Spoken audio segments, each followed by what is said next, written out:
Hello, this is a free call from Kristen.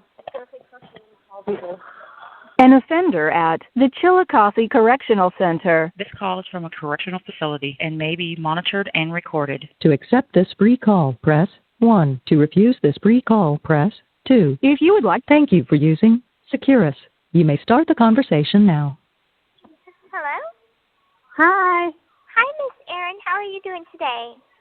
I'm okay. How are you? I'm doing good. The money was put on there, so I'm able to make a call. Amazing. How much does a call cost about? Okay, so it's 5 cents a minute.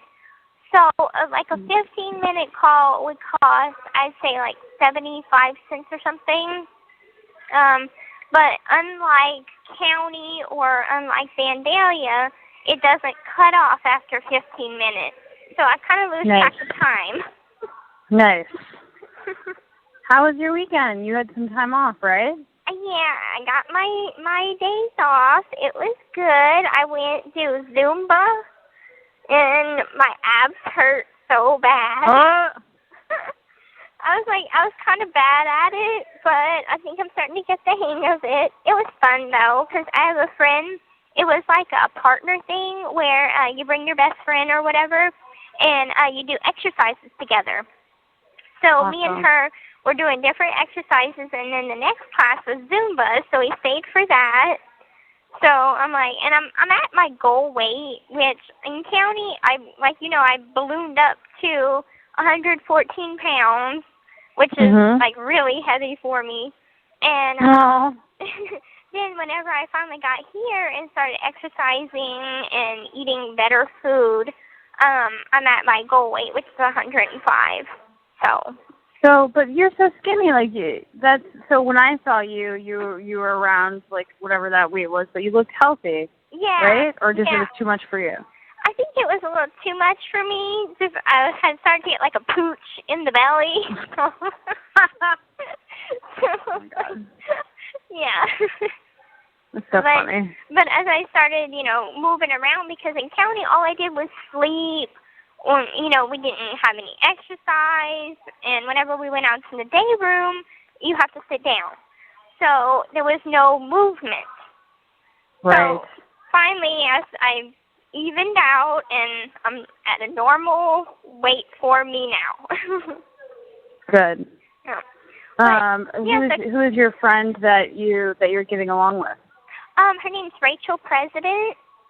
She came from Greene County too. We rode the prison bus together, and she had heard about my story and read about me in the paper, and she introduced herself. She's like, it's not fair that I know your name but you don't know mine.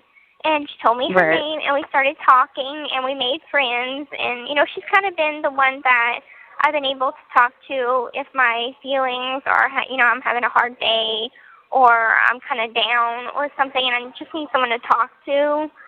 Right. So she's there for me.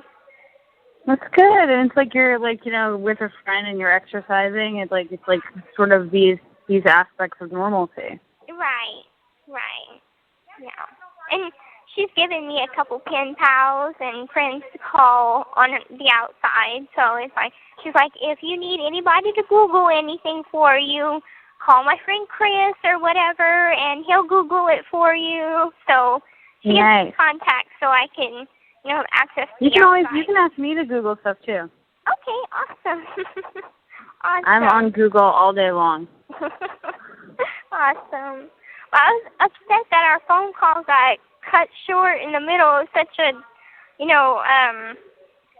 kind of a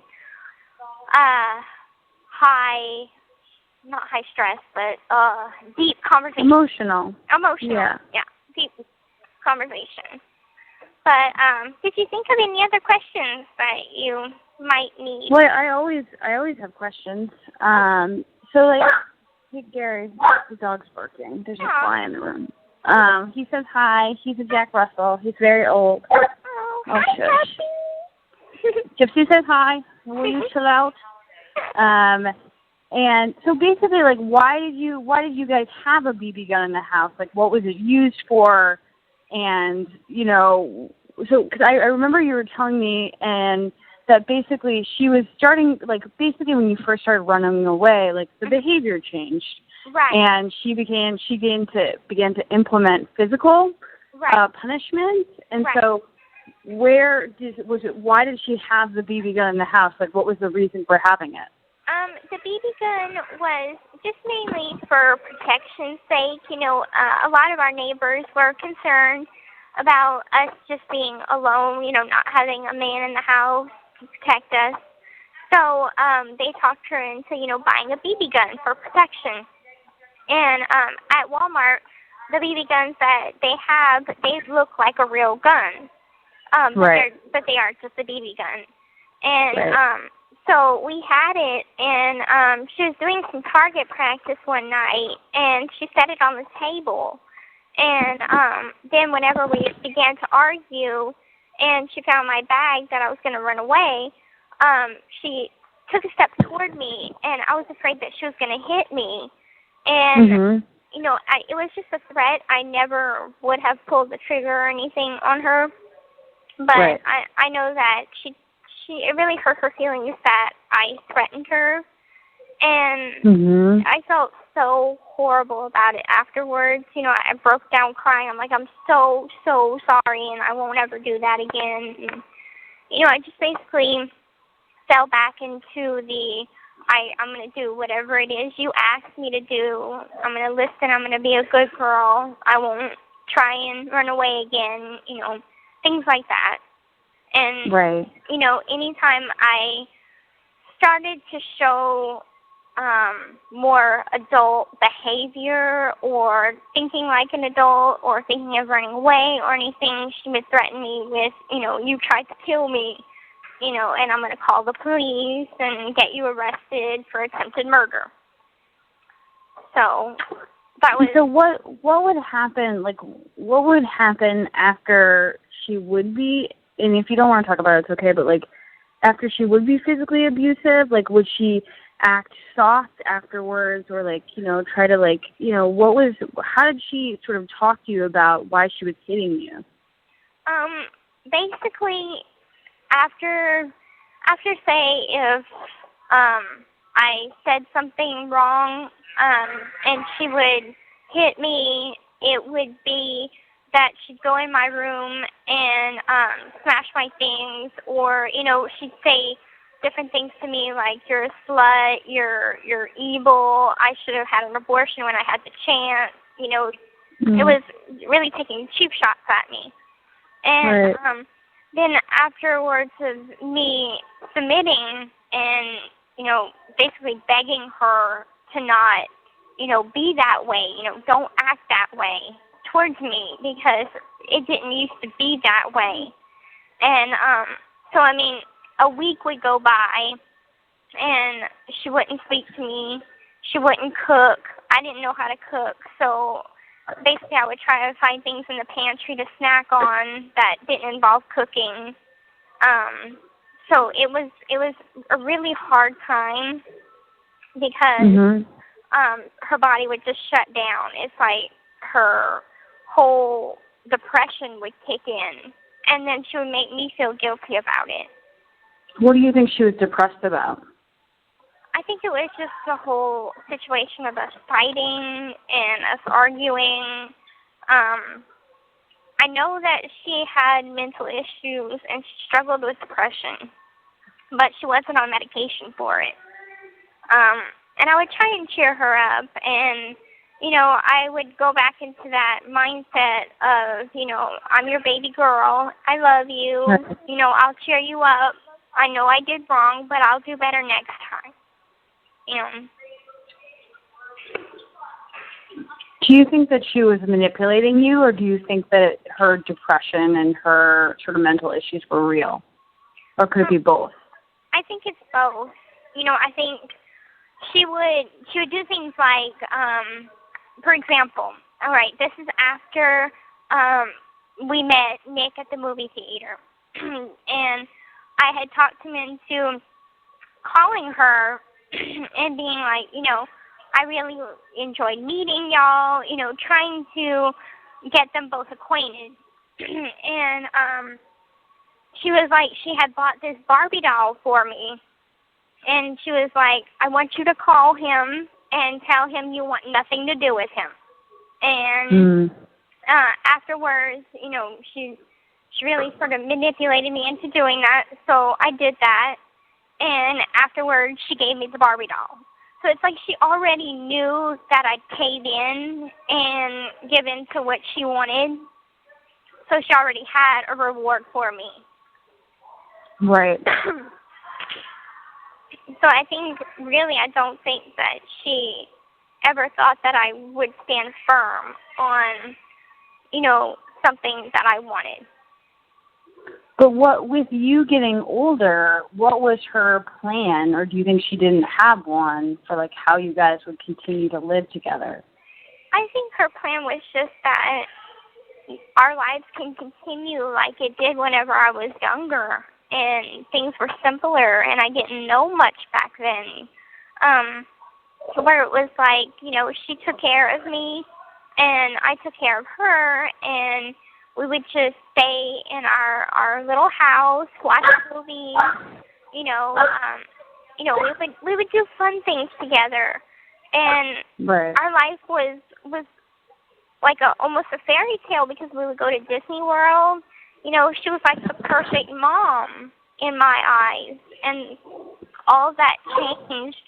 You know, it gradually changed, but slowly but surely I started understanding more of that this is not normal.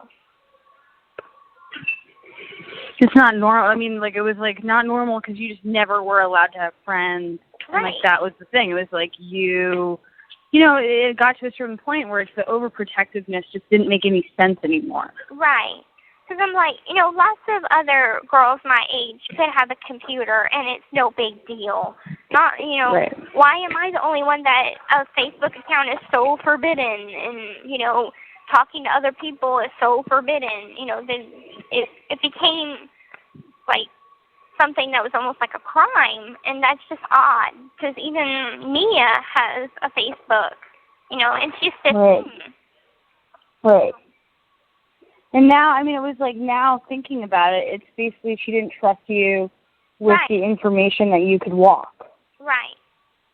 You know, now I see that's what was it was about, because at first she would tell me, you know, the internet is dangerous, and you know, there are lots of pedophiles out there and lots of bad people out there. But the people that I would talk to is like Aaliyah, you know, and yeah, I guess that this call is from a correctional facility and may be monitored and recorded. I get that there's bad people because, yeah, that is where I met Nick. But beside the point. Right. Did you ever meet anybody else that was nice, or was most of the internet stuff solely, like, focusing around Nick? I met nice people, talking on, you know, Facebook, and, you know, I would go on the different little like sites for, like, different TV shows that I liked or something, and talk to people that liked similar interests as me, and they were nice. But the majority I would talk to Nick. So I didn't talk to anybody else but besides Nick. And who was Allie? That is Nick's best friend. And how were they friends? How would you characterize their relationship? Well, I had asked Nick that, and he had just said that she was his female best friend. And she lived, like, in the same town as he did. And then one day he just randomly asked me, you know, it's going to be a while until you and I could be together, so is it okay if I have sex with Allie? And I'm like, no, I thought she was your best friend. That's weird. No. And he was like, well, I mean, it's not like she means anything to me, but, you know, I am a guy. And I'm like, yeah, but I have those same issues, too. And I'm female, but I ain't going to have sex with just some random person. Right. But I don't really know. I mean, I think Nick was over-sexualized, majorly. Why do you think that is? I don't really know. I mean, he would tell me stories of his, high school days, and he told me he only had like one girlfriend, and the rest were online, and that he had only had sex probably about a couple of times with her. So he wasn't that active. But I'm not really sure. What was his weird thing about capitalizing names? That he was very big on respect, and like me, I'm not a good speller, and I'm not really good with grammar because I haven't been taught that. But he was really big on be sure to capitalize the first letter of his name. And I'm like, okay, is there any particular reason why? And he's like, well, it's a show of respect. It's a sign of respect. And he was really big on that. So. What was it like for you when the police basically started interviewing you in Wisconsin, like Detective Hancock? What was that experience like? It was traumatic on me because Nick had told me that if anybody came asking, to tell them that Mom kicked me out of the house and that he was there to pick me up in Springfield and bring me back to Wisconsin to live with him. So that was what I started to tell the detective. And then, in all honesty, Detective Hancock was playing bad cop with me, and he was quite rough with his interview. And I cracked because he's like, well, why did you do this? And they thought that I killed her. So I was like, no, Nick did it. And, I panicked. I lied because I was scared. And, I was like, I pretended like I didn't know about it because I was scared. I didn't realize how much trouble we were in, and it really set in whenever it was in paper, first-degree murder. And it just hadn't been something you'd really thought about. Right. It was a thought. It's like it wasn't even real. And I was still in shock months later because I'm like, this isn't happening. This is not real. It's just a thought. This can't be happening. Because Mike and I have talked before, and it's like called reality testing, and because of what was going on with you, and I'm sure you guys have talked about it at length, but like you weren't able to really decipher between reality and what was like sort of imagined. Right. Does that feel correct to you? It does. It does, because Nick and I, it's like our relationship borderlined on reality and fantasy. It's like we would talk and, about his multiple personalities, and a great deal of our conversations was dealing with those multiple personalities. So reality and fantasy or, imaginary was really, really blended. So whenever we're talking about this plan, it seemed imaginary to me. It didn't seem like a reality. And so Detective Hancock, you felt was intense. So, do you think that kind of was his job? I know that it was his job, and, I've seen CSI before, so it's like I understand, well, even though those detectives are quite nice, but I understand that it's their job, and I'm on this side of the law, they're on that side of the law, and they're just trying to figure out what happened. And it's not easy whenever someone's lying to them and they have to go and dig to find the truth. Yeah. So I understand why he had to be rough with me. But Nick had a female interview him, and I guess she played the good cop, and she was all relaxed with him and, tell me everything, it'll be all right, this kind of stuff. I wish I would have had that, because I probably would have been more easier to tell the truth if I had someone more calmer talking to me. Right. Because whenever it was like this man that you'd never met before. That was kind of scary. Right. I mean, it's almost like I've seen the Nick interrogation, and it's like he's almost like kind of like he doesn't have really the IQ to lie. He starts off with the story, but then he just kind of very matter-of-factly talks about it in a very strange way, not remorseful, not with emotion. Right. Yeah. And I know that, like, talking to him while we were incarcerated, never once did he say, you know, I'm sorry for doing this. I'm sorry for what I did to you, to your mom. Never did he ever take responsibility or show any sign of remorse. So do you think he could have potentially done this to other people?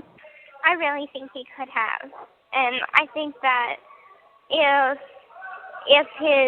think what pulled him over the edge was his desire to possess me. And I don't think he didn't have a goal before. You know, before it was just, you know, my ex cheated on me, I'm going to kill her, or something like that. But this time he had a goal in mind. Right.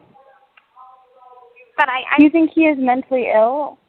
I think he has problems. I haven't done any research on people with Asperger's syndrome, but I know that in some cases mental disease has been linked to having homicidal thoughts and more violent behavior. But I really do think that he has something wrong with him. But I think that at the same time there is a darkness inside of him that he just can't shake. And to be honest, I think he loves it. I think he loves being evil and bad. Yeah. I think he thinks it's cool or manly. Right. Because that's something he said in his interview is that, you know, he's waited 26 years to kill somebody, and I don't think Gypsy thought that I'd really do it. And I think he really was, like, bragging about it. Like, everyone always kind of looks him over and, like, is never focused on him. So it's, like, a way that he was able to, like, assert his masculinity. Right. But it's just, like, it's not the way to do it, yeah. No. I mean, his personality, I think that I don't know if he just never has been taught how to behave like a man, or a man should. But I think he's got a lot of insecurity issues. And, I mean, he's got insecurity issues with, you know, his size, if you get what I mean. Yeah. And I think that's his sexual frustration is a lot where it comes from, too. Right. I mean, that must be really, like, he's, like, unable to vocalize that fear, so he has to be this aggressive dom who, like, orders people around, like, and draws up ownership papers, like, when, like, sex should be, like, you know, fairly, like, innocuous, like, it doesn't come with all these different bells and whistles. Right. And, yeah, I never really was into the whole BDSM thing. I was just doing it because it's something that he really wanted, and I wanted to make him happy. So. Yep. And so so is there an update with classes in you, or like are you expecting that it will still take a while? I'm still waiting. I'm still waiting patiently. Is there anything I can do to help? Like what? No, it's just their system, and they have a list, and I think what they're doing is some people are doing like drug treatment, and they're only going to be here for a couple months, like 6 months or something. So they're trying to get the ones that have a lesser sentence, only a few months to do, into classes so they can get their GED. And then they put in the people that have more time to do. So, and obviously I have some time to do, so. But how long have they put forth an estimate about when that would be, like another 6 months?